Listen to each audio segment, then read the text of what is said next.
Good morning everyone, welcome back to Dimpy blogs. आज Sunday है और आज हम लोग जब सुबह सुबह उठे तो आज देख रहे हैं मौसम धूप नहीं है, बादल बादल सा है। तो आजकल ना बादल बादल हो रहा है क्योंकि वेस्टर्न डिस्टर्बेंस ज़्यादा हो रही है आजकल।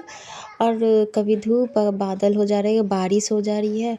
अब ऐसे में ना हम लोग जैकेट रख देते हैं अंदर और फिर अचानक से मौसम बदल जाता है। फिर इसी में सर्दी जुकाम फीवर बड़ों को भी हो जाते हैं, बच्चों को भी हो जाती है। तो फिर यही चलता रहता है कि रखे कि नहीं रखे। फिर क्या से क्या मौसम हो जा रहा है, मतलब गर्मी आते आते फिर ठंडी आ जाती है। और ऐसे में तो बच्चों को भी प्रॉब्लम होती है। और कपड़े कभी कभी धुलो ना तो फिर डर भी लगता है कि बारिश ना आ जाए।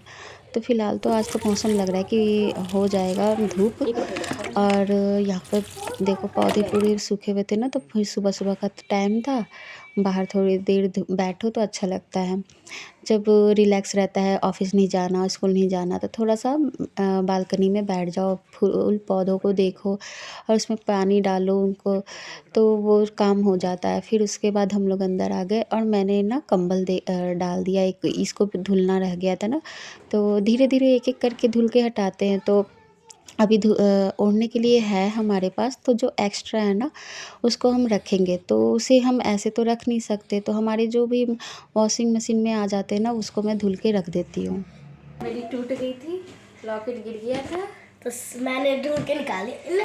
ये लोग किचन में गए, उन्हें मिला ही नहीं है, मुझे मिल गया। सियाला को मिल गया, थैंक यू, मेरा मिल गया। वेलकम। प्यारा है, टूट गया है ना, ये टूट गया है। लाओ रख दे, इसको रख दे। यहाँ पर मैं खुश हो गई थी क्योंकि ना मेरा चैन टूट गया था और वो उसमें से लॉकेट निकल के गिर गया था और वो मुझे मिला ही नहीं। और ये मिला फिर अगले दिन सियाला को मिला, पता नहीं कैसे, ये वो तो छुट्टी था तो उसको मिल गया। और मैं पूरा ढूंढी, मैं सोची ना रोड पे गिर गया, मार्केट पे गिर गया, मार्केट भी गई थी, लेकिन मिल जाता है ना तो इतनी खुशी होती है क्योंकि मेरा आर लिखा हुआ था, वो मेरा पहला मतलब एक यादगार ही था। तो बस। और यहाँ पर फिर मैं ना कंबल लेके और बाहर फैला दी धूप लगाने के लिए कि थोड़े से धूप लग जाए, जिसको नहीं धुलना उसको धूप लगा देती हूँ क्योंकि ऐसे डेली हम उड़ते हैं। तो इसलिए कब जब धूप निकला तो उसको मैंने बाहर फैला दिया। और फिर पिल्लो कवर वगैरह निकाल रही थी कि क्या धुलना है नहीं धुलना है।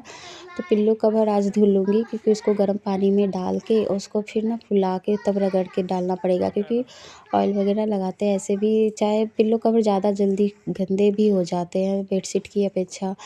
तो वही मैं देख रही थी और उनको धुल रही थी। फिर ये मैं लेकर आई, वैक्यूम क्लीनर लेकर आई क्योंकि इससे आज मैं थोड़ी सी सफाई करने वाली थी। तो आज सोनू जी भी थे, तो आज मेरे वीडियो जो भी शूट था ना वो कर रहे थे, मैं ट्राइपॉड कम लगा रही थी क्योंकि हाथ में क्या होता है ना, हाथ में पकड़ो तुरंत आप दिखा दो वीडियो शूट करो, तो वो चीज़ हो रहा था। तो मैंने कहा आज मेरी हेल्प कीजिए आप। तो मैंने निकाला वैक्यूम क्लीनर और फिर आज मैंने सोफ़े की आज इसी से सफाई करनी थी क्योंकि अंदर अंदर के जो भी डस्ट होते ना वो नहीं निकल पाते हैं। तो मेरा मन नहीं भर रहा था, मैंने कहा कि आज तो इसी से मतलब सफाई कर दूँगी। ये देखते हैं कितना गंदा निकलता है। ऐसे तो नहीं दिखता हमें गंदा कि हाँ इसके अंदर कितनी गंदगी है, लेकिन ना जानते हो बहुत ज़्यादा मतलब अंदर अंदर चिपके होते हैं, धूल डस्ट हमें दिखते नहीं है।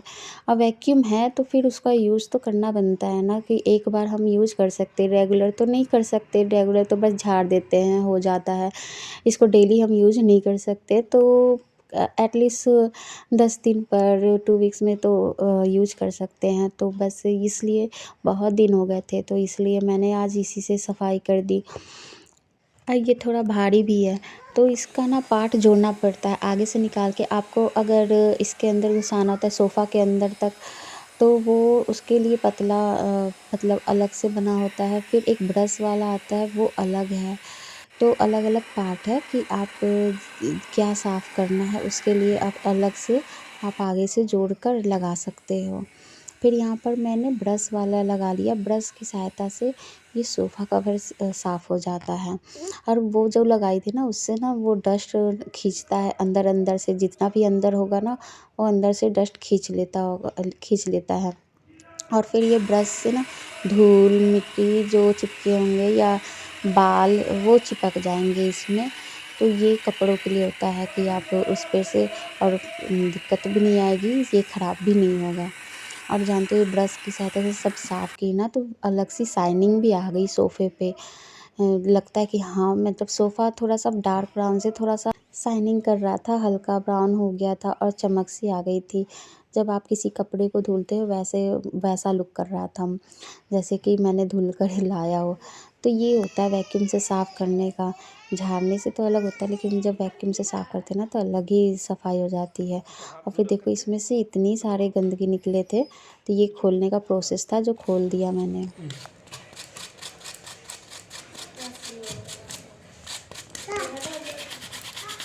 एक सोफ़ा से इतना बताओ, इतना डस्ट निकल गया। पता ही चलता है कि वो सोफ़ा में था इतना सारा, नहीं ना। देखने में साफ लगता है, लेकिन ये कि थोड़ा सा डार्क ब्राउन से लाइट ब्राउन हो गया। इतना सारा धूल डस्ट था, उसको भी ऊपर दो। वो धूल फिर मैं यहाँ पर झाड़ू की सहायता से ना दीवारों को साफ़ कर ली कि सोफ़ा चिपक के रहता है तो उसमें ना जाला हो जाता है, तो जाला वगैरह साफ़ कर लिया। और फिर पीछे से जो भी था गंदगी उसको मैंने हटा दिया कि अब सोफ़ा भी अपनी जगह पे जाएगा। तो वहाँ से साफ़ करने के बाद, क्योंकि एक जगह धूल डस्ट कर लो ना कि इससे बच्चे खेलते रहते हैं तो पैर लगा के फिर सोफ़ा पर चढ़ेंगे, तो फिर तो साफ़ करने का कोई फ़ायदा ही नहीं होता है। इसलिए मैंने साइड में कर दिया फ़िलहाल। और फिर मैं आ गई थी दरवाजे की क्लीनिंग करने कि ये जाली वाले थे जो दरवाज़ा, उसको भी मैं ब्रश की सहायता से यहाँ पर साफ़ कर दूँगी। ये इससे ये फ़ायदा होता है ना कि धूल उड़ते नहीं हैं।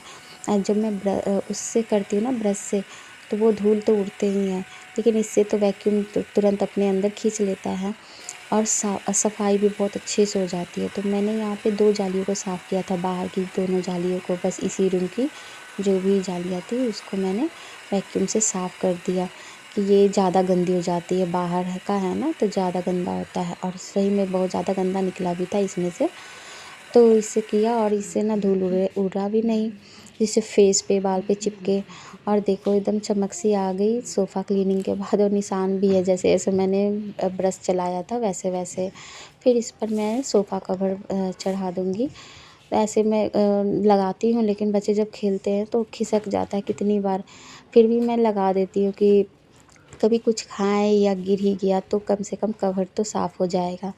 तो इसलिए मैं थोड़ा-सा लगा देती हूँ, कभी हटा देती हूँ, कभी लगा देती हूँ। लेकिन लगाने से अलग लुक आ भी जाता है, ठीक लगता है सोफ़ा, इसलिए लगाना भी ज़रूरी होता है।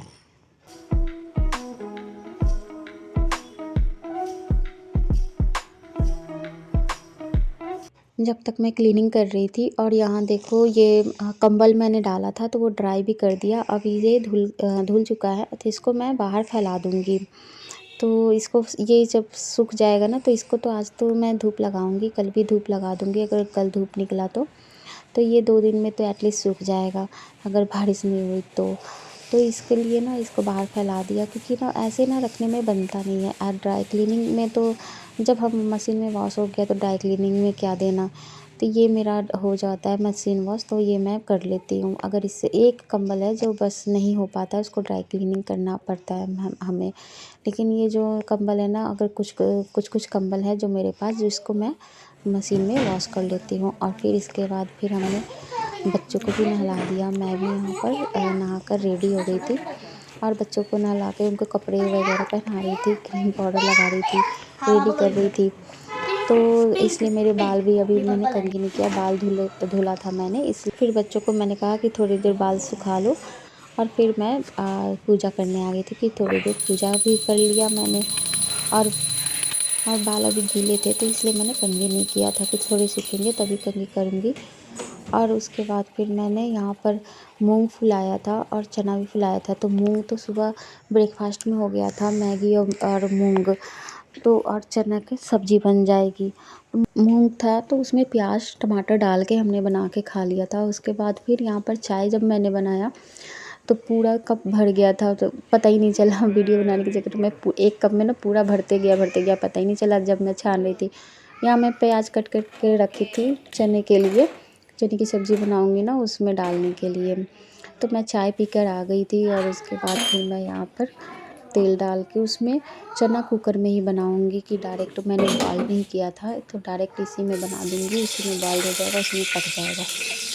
तो इसमें मैं पहले हींग डाल दूंगी, तेज़पत्ता डाल दिया था, हींग डाल दूंगी, जीरा और थोड़ा सा सौंफ डाल रही थी कि सौंफ से भी अच्छा टेस्ट आ जाता है और पेट जो गैस बनती है ना वो भी नहीं होगा।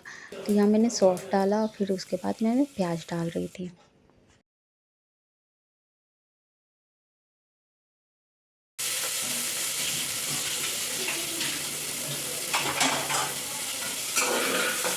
और फिर यहाँ पर आलू भी मैंने उसमें डाल दिया था, दो डाल के कट करके डाला था। तो आलू और चना और ये कच्चे ही थे, बॉइल्ड, इसमें से कुछ भी नहीं है। तो इसको मैं साथ के साथ भून लूँगी प्याज और उस मसालों के साथ। तो यहाँ पर सारे मसाले मैंने डाल दिए थे, लहसुन अदरक का पेस्ट था और उसमें ऊपर से चना मसाला, सब्ज़ी मसाला, ये दोनों मैंने मसालों को डाल के और फिर उसको बनाऊँगी। और इसमें फिर नमक डाल के, पानी डाल के कस दूँगी। इसमें मैंने आज टमाटर नहीं डाला था क्योंकि मुझे बिना टमाटर का बनाना था यहाँ पर, तो मैंने इसमें टमाटर नहीं डाला कि आज नहीं डालूँगी, मैं ऐसे ही पका दूँगी। तो बस मेरा आलू चने की सब्ज़ी बन गई थी, उसके बाद फिर मैं चावल चढ़ा दूँगी और मेरा खाना बन गया था। उसके बाद फिर यहाँ पर कपड़े भी हो गए थे, जो रेगुलर के कपड़े होते हैं ना वो। तो यहाँ पर कपड़े हो गए थे, तो मैं इनको बाहर कपड़े को फैला दूँगी। देखो तो काफ़ी उस समय धूप थी, थोड़ी बादल आ गई थी। फिर इस कंबल को ना थोड़ा सा पलट दूँगी क्योंकि अभी एक साइड से तो धूप लग रही है ना, तो पलट पलट के ना थोड़ा सा फैला देंगे तो अच्छे से सूख जाएगा थोड़ा, और कपड़ों को भी फैला देंगे। मिलते हैं आपसे नेक्स्ट ब्लॉग में। वीडियो पसंद आए तो लाइक सब्सक्राइब कर लेना। Bye bye.